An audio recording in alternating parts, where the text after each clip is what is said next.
As someone who enjoys finding similarities in cultures around the world, this past Halloween has got me thinking about Yoruba traditions, and I started to connect it to at least two other practices across the world. If you know any other ones, let me know. First off, Halloween isn't just about dressing up like celebrities or spooky characters.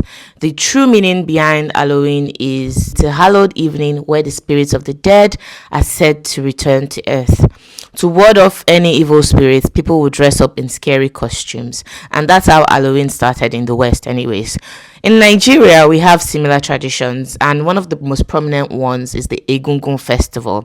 Among the Yoruba people, this festival honors our ancestors known as Ará Ọ, or those who dwell in the heavens. It's a sacred way to keep a connection between the living and the dead, which are the ancestors. During the festival, Egungun Masquerades represents these spirits that are believed to return to bless and protect the community. Unlike Halloween costumes, Egungun aren't just for fun. They are colorful garments worn with the belief that the spirit of the ancestor is truly present within the masquerade. In some families, we have specific Egungun masquerades that represent long dead relatives and have been passed down through generations, keeping the memory of this ancestor alive in the family through the Egungun. The idea of honoring our ancestors and keeping their spirits close isn't unique to the Yoruba culture. You might be familiar with the Mexican tradition of Dia de Muertos, or Day of the Dead, which was beautifully depicted in the movie Coco.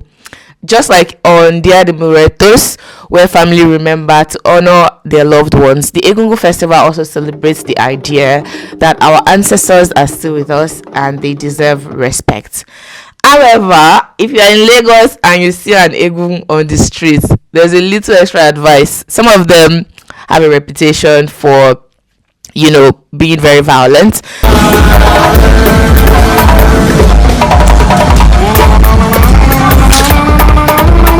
So don't make eye contact and definitely don't show fear.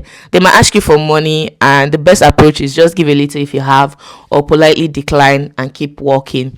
Let's just say some of them take their jobs quite seriously, so it's best not to test them. I think they overdo it at times as well, because some people see it as like a power play, which sort of takes away like the cultural aspect out of it. But we can't let a few naughty elements take away the beauty of our culture. One other culture tradition around the world that I like, that portrays respecting and honoring the ancestors, is the Korean culture. On the death anniversary of a parent or a family member, people usually have like an altar where they pray or make food, their favorite foods of their ancestors and things like that. So the next time you think of Halloween, Coco, Dia de Muertos, or any similar celebration, remember that these traditions are universal, and it's a way of us connecting to those people that came before us, whether through costumes or through preparing foods. This festival helps us to honor our ancestors and keep their memories alive. Now, I know that some people are not so interested in things like this because of religion, like Christianity or Islam, but I think it's still a beautiful culture anyways, and it's something worth being celebrated.